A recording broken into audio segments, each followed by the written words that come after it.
ಒಮ್ಮೆ ನಾರದ ಮಹರ್ಷಿಗಳು ವಾಲ್ಮೀಕಿ ಮಹರ್ಷಿಗಳ ಆಶ್ರಮಕ್ಕೆ ಬಂದರು. ವಾಲ್ಮೀಕಿ ಮಹರ್ಷಿಗಳು ನಾರದರನ್ನು ಕೇಳಿದರು, ಈ ಲೋಕದಲ್ಲಿ ಸಂಪೂರ್ಣ ಗುಣಗಳಿಂದ ಕೂಡಿದ ಮಹಾನ್ ವ್ಯಕ್ತಿ ಯಾರು? ನಾರದ ಮಹರ್ಷಿಗಳು ಉತ್ತರಿಸಿದರು, ಅಂತಹ ಮಹಾಪುರುಷನು ಶ್ರೀರಾಮನು. ರಾಮನು ಸತ್ಯವಂತನು, ಧರ್ಮಪಾಲಕನು, ಕರುಣಾಮಯನು ಮತ್ತು ಶೂರನಾಗಿದ್ದನು. ಈ ರೀತಿ ನಾರದರಿಂದ ರಾಮನ ಕಥೆಯನ್ನು ಕೇಳಿದ ವಾಲ್ಮೀಕಿ ಮಹರ್ಷಿಗಳು ರಾಮಾಯಣವನ್ನು ರಚಿಸಲು ಪ್ರೇರಿತರಾದರು.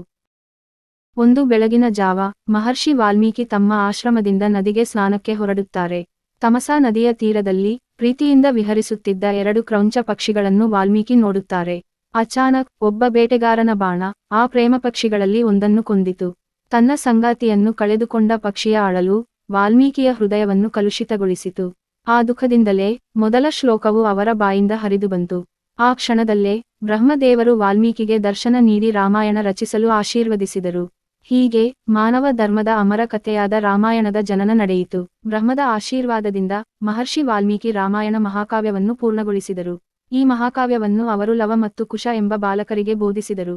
ಲವ ಕುಶರು ರಾಮಾಯಣವನ್ನು ಸಂಪೂರ್ಣವಾಗಿ ಮನನ ಮಾಡಿ ಕಂಠಸ್ಥ ಮಾಡಿದರು. ಶ್ರುತಿ ಲಯದೊಂದಿಗೆ ಅವರು ರಾಮಾಯಣವನ್ನು ಹಾಡಾಗಿ ಪಠಿಸಿದರು. ವಾಲ್ಮೀಕಿಗೆ ತಿಳಿಯಿತು, ಈ ಕತೆ ಲೋಕವನ್ನೆಲ್ಲ ಆವರಿಸಲಿದೆ. ರಾಮಾಯಣವು ಕೇವಲ ಕಥೆಯಲ್ಲ, ಅದು ಜೀವನ ಮಾರ್ಗದರ್ಶನ.